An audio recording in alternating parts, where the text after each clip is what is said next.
Me llamo Hazel y, después de 5 años creyendo que tenía un matrimonio amoroso y estable con mi esposo Daniel, nuestra relación se vino abajo de la manera más dolorosa. Nos conocimos en la universidad, salimos durante 1 año y nos casamos con sueños y metas en común, en una relación basada en el apoyo mutuo. Daniel era carismático, confiable y admirado por todos, pero detrás de esa imagen perfecta, se estaba gestando una tormenta que nunca vi venir. Siempre fui la responsable, la que todos elogiaban por su madurez y confiabilidad. En cambio, mi hermana menor, ella, era la consentida de la familia, vivaz, encantadora sin esfuerzo, la favorita de mis padres y de casi todos los que la conocían. Nuestras familias eran muy unidas, así que sus visitas frecuentes parecían normales, hasta el día en que descubrí la verdad sobre su relación con Daniel. Una tarde, sintiéndome mal, regresé temprano del trabajo. Al entrar a la sala, vi una bolsa desconocida y, de inmediato, sentí un nudo en el estómago. Escuché voces en la habitación y, con el corazón latiendo a 1000, caminé hacia allá. Al abrir la puerta, mis peores temores se confirmaron. Daniel y ella estaban juntos. La traición fue brutal, y el impacto de ver sus caras de sorpresa me hizo sentir como si estuviera viviendo una pesadilla. Me fui de la casa sin pensarlo, pero la peor parte de todo esto aún estaba por venir. Buscando apoyo, recurrí a mis padres, solo para encontrarme con su indiferencia y reproches. Me dijeron que mis acciones habían alejado a Daniel y que ella le estaba mostrando amor de verdad. Para mi horror, mi propia familia se puso de su lado, dejándome completamente aislada y traicionada. El divorcio fue rápido y emocionalmente devastador, como si la traición no fuera suficiente. Poco después, ella dejó a Daniel por otro hombre. Entonces, de manera absurda, ambas familias comenzaron a presionarme para que lo perdonara. Toda esta situación me hizo buscar perspectiva y compartir mi historia, tal vez en un intento de encontrar comprensión y darle cierre a este capítulo tan doloroso de mi vida. Después de separarme de Daniel y de la vida que habíamos construido juntos, decidí dejar atrás muchos recuerdos de nuestro pasado y me mudé a un pequeño departamento. Ahí, enfrenté el reto de empezar de cero, sin ningún sistema de apoyo. Casi todas mis conexiones sociales se rompieron, influenciadas por mi familia, por Daniel y su nueva pareja. Me retrataron como la inestable, mientras que ella fue vista como la salvadora de Daniel. A pesar de todo, no me dejé vencer. Me enfoqué en mi trabajo y, poco a poco, empecé a construir nuevas relaciones con personas ajenas al caos en el que se había convertido mi vida. Encontré consuelo en la amistad de algunos vecinos compasivos. Con el tiempo, logré reconstruir mi vida, descubriendo una fuerza interior y una independencia que ni siquiera sabía que tenía. Fue un proceso difícil, pero me sentí orgullosa de haberlo enfrentado por mi cuenta. Justo cuando empezaba a disfrutar de una sensación de paz, mi vida dio un giro inesperado. De la nada, mi teléfono comenzó a llenarse de llamadas y mensajes de mi familia y de Daniel. Al principio, pensé que era una broma cruel o un intento fallido de reconciliación, pero la insistencia de los mensajes me obligó a escuchar uno de los correos de voz. Me quedé atónita. Ella había dejado a Daniel por otro hombre. De repente, ambas familias estaban en completo caos y, de la noche a la mañana, querían que regresara para llenar el vacío que ella había dejado. Me veían como la opción lógica, la esposa legítima que podía arreglar la situación. Los mensajes variaban entre súplicas emocionales para que regresara y lo perdonara, hasta afirmaciones ridículas de que era mi deber darle una segunda oportunidad y demostrar mi fortaleza a través del perdón. Mi propia madre intentó convencerme de que volver validaría mi valor como hija, lo cual solo reafirmó los años de desprecio que había sufrido de su parte. La familia de Daniel insistía en que él estaba perdido sin mí y que mi regreso era esencial para mantener la unidad familiar. Para ellos, mis sentimientos y la traición que sufrí no importaban en absoluto. Lo único que les preocupaba era salvar las apariencias. Me sentí frustrada y furiosa por su descaro. Después de todo lo que había soportado, perder a mi esposo, a mi familia y a mi círculo social, ahora creían que podían llamarme de vuelta como si fuera simplemente una opción de reserva, un viejo mueble que podían usar cuando les fuera conveniente. Peor aún, actuaban como si debía estar agradecida por la oportunidad de regresar. Por un momento, consideré enfrentarlos. Una parte de mí quería gritarles lo absurdo de su petición y hacerles entender la profundidad de mi dolor, pero otra parte sabía que sería inútil. Nunca me habían visto realmente como una persona con sentimientos, solo como alguien que podía cumplir un rol. Sabía que, si intentaba confrontarlos, torcerían mis palabras, harían que todo se tratara de ellos y jamás reconocerían los problemas reales de fondo. Desde hace un tiempo, he mantenido mi distancia. ignorando llamadas y mensajes en un intento por encontrar algo de paz en la vida que con tanto esfuerzo he construido para mí. Sin embargo, sus intentos de contacto han sido una constante interrupción. Cada pocos días, llega un nuevo mensaje de voz o un texto, cada uno arrastrándome de vuelta a una espiral de enojo y angustia. Parece que no me ven como una persona con emociones y luchas propias, sino como una simple herramienta para resolver sus problemas. Ha sido increíblemente agotador. Estoy cansada de ser la única que realmente entiende lo profunda que es la disfunción en esta situación. Realmente creo que estoy completamente justificada en mantenerme alejada, pero hay una parte de mí que se pregunta si estoy pasando por alto algo. ¿Debería enfrentarlos para dejar en claro el daño que han causado? ¿O es mejor simplemente cortarlos de mi vida y dejarlos lidiar con su propio caos? He logrado un crecimiento personal significativo, pero esta situación ha reabierto heridas antiguas que pensé que ya estaban sanadas. Desde que compartí mi historia, todo se ha intensificado. Mi bandeja de entrada y mi teléfono no dejan de llenarse con mensajes y llamadas, tanto de mi familia como de la de Daniel. Es abrumador. Las notificaciones constantes me han hecho temer incluso mirar mi celular. He intentado bloquear números, pero siempre aparecen nuevos, junto con correos electrónicos, como si estuvieran decididos a desgastar mi resistencia. Recientemente, respondí una llamada de un número desconocido, pensando que podría ser algo relacionado con el trabajo. Para mi consternación, era Daniel. Se lanzó a lo que sonaba como una disculpa ensayada, afirmando sentir un profundo remordimiento por sus terribles errores. Su descaro era impresionante. Habló como si simplemente hubiera olvidado comprar leche, no como si hubiera destruido nuestro matrimonio al engañarme con mi propia hermana. Insistió en que le debíamos a nuestra historia compartida un intento de reconciliación, en tratar de reconstruir lo que se perdió. Escuchar eso, después de todo lo que me hizo, se sintió como un golpe en el estómago. Su atrevimiento al referirse a nuestros 5 años de matrimonio como algo que aún tenía valor era simplemente desconcertante. Dijo que extrañaba la estabilidad que teníamos y que ahora que ella ya no estaba, quería sentar cabeza. Seguía usando frases como nuestra vida y nuestra historia, como si unas cuantas disculpas pudieran borrar la traición, la soledad y la devastación que causó. Sus palabras sonaban delirantes, como si realmente creyera que con un simple «lo siento» podría remediar todo el daño que hizo. La conversación fue surrealista, casi risible por lo ridícula que era su idea de que podríamos reconciliarnos. Mientras lo escuchaba, mi ira crecía con cada palabra, hasta que finalmente lo interrumpí. ¿Por qué ahora? ¿Por qué de repente te importa? Su respuesta fue patética. Habló de darse cuenta de lo que había perdido y de que esperaba que yo fuera lo suficientemente fuerte para perdonarlo y aceptarlo de vuelta. Fue insultante. La fuerza no tiene nada que ver con soportar su traición. Colgué de inmediato. Poco después, mis padres me bombardearon con mensajes, diciéndome que debía considerar su súplica de perdón como una victoria, como si debería estar agradecida por su intento mediocre de reconciliación. Actuaban como si su petición de una segunda oportunidad debiera hacerme sentir validada. Sus palabras solo echaron más leña al fuego. Mi frustración crecía al darme cuenta de que nadie parecía entender que yo era la persona agraviada, la que había sido descartada como si no significara nada. Desesperado, decidí llamar a ella, la otra parte en todo este desastre. No respondió, así que, en un mensaje de voz y un correo electrónico posterior, dejé salir toda mi frustración reprimida. Le detallé el caos que había causado en mi vida y en nuestra familia, y le exigí que asumiera su responsabilidad y se explicara ante nuestros padres. Mis palabras fueron duras e inflexibles, reflejando la profundidad de mi dolor y traición.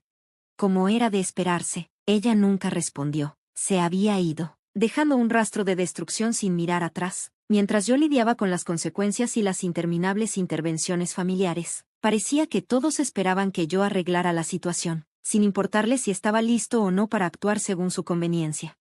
Una conversación particularmente difícil con mi tía, alguien en quien alguna vez confié profundamente, personificó este sentimiento. Me suplicó que perdonara, asegurando que era mi deber mostrar gracia a pesar de mi sufrimiento. Sus palabras me parecieron una traición, reduciendo mi dolor a un simple obstáculo en el camino de la armonía familiar. Me quedó claro que ellos valoraban más la paz y las apariencias que mi bienestar. No podían comprender que algunas heridas son demasiado profundas para sanarse con una simple disculpa. Me sentí inquieto hasta el punto de no poder siquiera responder. Simplemente colgué el teléfono y rompí en llanto. A pesar de mi fuerte deseo de cortar todos los lazos, me resulta insoportablemente difícil hacerlo. En el fondo, una parte de mí todavía anhela su aceptación y aprobación. Sé que no es saludable, Me han mostrado sus verdaderos colores una y otra vez, pero el dolor de su traición y la amarga realidad de que tal vez nunca me amaron incondicionalmente me calan hasta los huesos. Se siente como si una parte de mí siguiera siendo esa niña que anhelaba el amor de sus padres, un amor que ahora entiendo que nunca se materializará por completo. Aquí estoy, sintiéndome perdida una vez más, justo cuando pensé que había superado estos sentimientos y reconstruido mi vida. Me jalan de nuevo. Una parte de mí quiere enfrentarlos y soltar todo lo que pienso sobre sus llamados valores familiares, pero otra parte se pregunta si realmente vale la pena el esfuerzo. No importa cuánto intente explicarles, nunca me verán como soy ni respetarán mis límites. Es difícil alejarme por completo cuando insisten en arrastrarme de vuelta. En este momento, estoy mental y emocionalmente agotada. Siento que están tratando de borrar todo lo que he logrado, cada parte de mí que he luchado por reconstruir. Trato de no culparme, aunque sé, lógicamente, que no hice nada malo. Pero esa paz no duró mucho. Solo unos días después de haberlos bloqueado a todos, volví a casa del trabajo, agotada y lista para relajarme, solo para encontrar a mi mamá parada afuera de mi apartamento, como si fuera lo más normal del mundo. Mi corazón se hundió. Nunca le había dado mi nueva dirección después del divorcio, así que su presencia se sintió como una invasión brutal a mi privacidad. Por un momento, consideré hacerme la desentendida y simplemente alejarme, pero sabía que evitarla solo retrasaría lo inevitable. Confrontarla era la única opción. Ella, en su máxima expresión de manipulación emocional, empezó a hablar sobre cómo la familia se estaba desmoronando, lo miserable que estaba Daniel y cómo la ausencia de ella había dejado un vacío imposible de llenar. Habló de la importancia de la familia, como si eso me impusiera la responsabilidad de arreglar todo solo porque compartimos la misma sangre. Sus palabras fueron una avalancha implacable, diseñadas para desgastarme. Habló como si fuera mi deber hacer borrón y cuenta nueva, enfatizando que las familias deben reconciliarse, especialmente con la Navidad acercándose, según ella, una oportunidad perfecta para la unión. La ironía era evidente. Esta era la misma persona que se quedó de brazos cruzados mientras mi esposo y mi hermana destruían mi mundo, y ahora esperaba que yo fuera la pacificadora. Mientras hablaba de perdón y de seguir adelante, luché por mantener la calma, sintiéndome furiosa y agotada. Cuando por fin se fue, estaba emocionalmente drenada. Me quedó claro, una vez más, que tan poco valor tenía dentro de la jerarquía familiar. Poco después de su partida, un correo electrónico inesperado de Daniel apareció en mi bandeja de entrada. Ver su nombre fue suficiente para revolverme el estómago.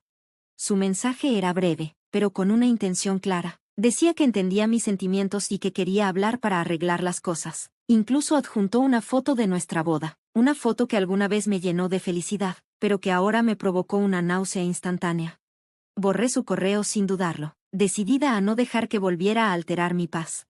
Y entonces, de la nada, un nuevo correo llegó con el asunto: lo siento. Era de ella. Por un instante, me permití la esperanza de una disculpa sincera. Pero su mensaje no fue más que puras excusas. Aseguró que su romance con Daniel había sido el resultado del amor, como si eso justificara su traición. Para colmo, expresó la esperanza de que Daniel y yo nos reconciliáramos, como si su bendición hiciera alguna diferencia.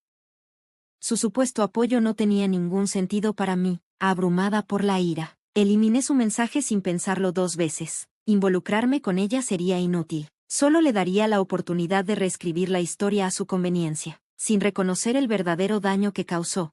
Estas últimas semanas han sido de las más difíciles de mi vida. La traición, la presión para perdonar y la manipulación constante han cobrado un precio alto en mi bienestar. Aunque la terapia ha sido un apoyo invaluable, el progreso se siente lento. Es difícil mantener la esperanza cuando los golpes siguen llegando sin descanso.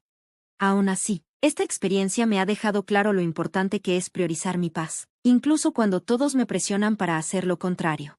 Con las fiestas acercándose, me preparo para el inevitable discurso sobre la unidad familiar, que sin duda será un reto, pero, por primera vez, estoy aprendiendo a mantenerme firme en mi decisión de enfocarme en mi propia sanación, sin importar las expectativas que los demás tengan sobre mí. Este camino no es fácil, pero es necesario para mi felicidad. Sé que estoy tomando la decisión correcta al poner mi bienestar por encima de todo. Durante demasiado tiempo, me preocupé más por la armonía familiar y por hacer felices a los demás, sacrificando mi propia salud mental en el proceso, pero ya no. Ahora elijo vivir de acuerdo con lo que es mejor para mí, aunque eso signifique decepcionar a algunos en el camino. Claro que no es un proceso sencillo. Hay momentos de duda en los que me pregunto si estoy haciendo lo correcto al alejarme de ciertas personas, pero luego recuerdo todo lo que me trajo hasta aquí, las decisiones de otros que me lastimaron, la falta de respeto hacia mis sentimientos y la indiferencia ante mi dolor, y en ese recuerdo, encuentro tranquilidad en mi elección. Me he dado cuenta de que no tengo por qué sacrificar mi paz, mi alegría ni mi estabilidad mental por nadie, no importa si compartimos sangre o historia. Tengo derecho a establecer límites y alejarme de quienes no los respetan. Sé que el futuro es incierto y que vendrán más desafíos, especialmente con las fiestas a la vuelta de la esquina, pero me comprometo a no dejar que mi pasado dicte mi futuro. Y justo cuando pensaba que las cosas no podían ser más absurdas, recibí una carta de los padres de Daniel. Al principio, pensé que tal vez era un intento de disculpa o un gesto de reconciliación, pero no. Era una carta llena de reproches, donde me tachaban de egoísta e inmadura por no haber regresado con Daniel. Me culpaban de haber empeorado la angustia de todos, como si yo fuera responsable de su sufrimiento. Y al final, una amenaza velada, si no cedía a sus demandas, harían lo posible por manchar mi reputación entre nuestros amigos. Fue entonces cuando me quedó claro, nunca se trató de mi bienestar, solo de mantener las apariencias. Esta acusación y amenaza dejaron más claro que nunca que mi decisión de establecer límites y priorizar mi felicidad no solo era necesaria, sino completamente justificada. Reafirmó la importancia de alejarme de una dinámica tóxica donde mis límites no solo eran ignorados, sino descaradamente desafiados. Por difícil que fuera, este camino de priorizarme a mí misma era esencial, y aunque a veces se sentía solitario, estaba aprendiendo a recorrerlo con el apoyo de quienes realmente se preocupaban por mi bienestar. Hace tiempo que decidí que no podía confiar en estas personas. Era crucial protegerme de su influencia a toda costa. Pero la situación dio un giro inesperado un día en el trabajo. Estaba concentrada en mis tareas cuando un colega se acercó para decirme que alguien me esperaba en el vestíbulo. Al principio, pensé que era una entrega o, quizá, una visita sorpresa de un amigo. No estaba preparada para lo que encontré. Ahí estaba Daniel, parado como si estuviera protagonizando una comedia romántica barata, sosteniendo un ramo de flores. Sentí que el estómago se me hundía. Esto era lo último que necesitaba. Por un momento, el tiempo pareció congelarse. No podía comprender por qué pensó que esto era apropiado. No eran las flores lo que me molestaba, sino su descaro al aparecer en mi lugar de trabajo, un espacio donde me sentía segura, después de haberle dejado claro, una y otra vez, que ya no era parte de mi vida. Su falta de respeto por mis límites era asombrosa. Parecía convencido de que un ramo de flores podía arreglar mágicamente todo el daño que había causado. Pero lo peor no fue solo su presencia, sino el espectáculo que montó. Fue incómodo para mí. Fue humillante. Mis colegas fueron testigos de todo y sentí sus miradas llenas de curiosidad y juicio, convirtiendo una situación difícil en una completamente insoportable. Pero Daniel, completamente ajeno a mi incomodidad, siguió insistiendo con sus disculpas y súplicas de reconciliación, como si sus sentimientos fueran los únicos que importaban. Declaró que estábamos destinados a estar juntos, ignorando por completo la angustia y el caos que había dejado a su paso. En su versión de los hechos, él era el héroe agraviado. Pero en realidad, él era el único responsable de este desastre. Todo esto era un intento egoísta de manipularme y hacerme sentir culpable por sus errores en vez de asumirlos. Podía sentir la rabia ardiendo dentro de mí, pero no iba a darle el gusto de verme perder el control. Me mantuve firme y le exigí que se fuera de inmediato.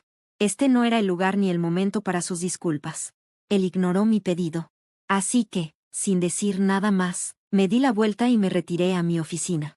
Sentía mi cuerpo temblar de frustración. Cerré la puerta detrás de mí, tratando de calmarme, y llamé a seguridad para que lo escoltaran fuera. Estaba claro que no tenía otra opción más que defenderme una vez más. Esa noche di un paso que nunca imaginé necesario. Presenté una orden de restricción contra Daniel. La idea de buscar protección legal contra alguien a quien alguna vez quise profundamente era desgarradora, pero esencial para mi seguridad y paz mental. Ya no podía permitirle que siguiera perturbando mi vida, invadiendo mi espacio y arrebatándome mi poder. Era crucial recuperar el control de mis propias circunstancias. Mientras tanto, la interferencia de mi familia no cesó. A pesar de haber cortado contacto, encontraron nuevas formas de alcanzarme. Un primo con el que no hablaba en años me envió un largo mensaje predicando el perdón, omitiendo convenientemente su indiferencia durante los momentos más difíciles de mi vida. Una tía, igual de distante, me mandó un correo electrónico hablándome sobre la importancia de ser una mejor persona y dejar atrás mi ira. Era increíble cómo estos familiares periféricos se sentían con derecho a aconsejarme sobre mi proceso de sanación sin tener la más mínima comprensión de mis luchas. Sin embargo, lo más doloroso fue lo que involucró a mi madre. A pesar de la clara confrontación en la que le expresé mi deseo de distanciarme del caos, ella insistió en hacerme sentir culpable para forzarme a una reconciliación. Hace poco dejó un mensaje de voz acusándome de ser la responsable de destruir a la familia por negarme a perdonar a Daniel y a ella, sin mostrar ni un mínimo de consideración por la angustia que sus acciones me habían causado.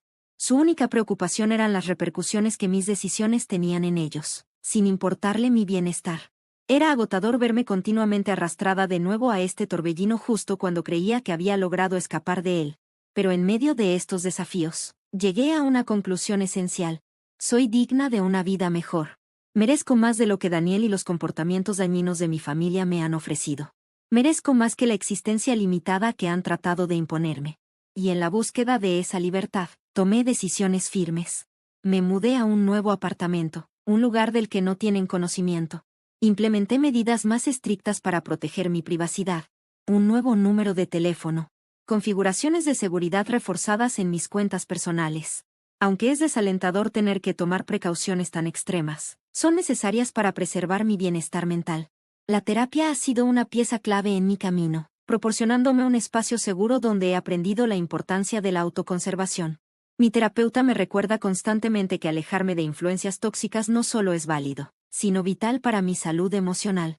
El progreso puede sentirse lento y hay días en los que apenas estoy sobreviviendo. Pero por primera vez en muchos años, me estoy priorizando. Estoy poniendo mis propias necesidades en primer lugar. Y aunque este cambio es nuevo, también es profundamente liberador.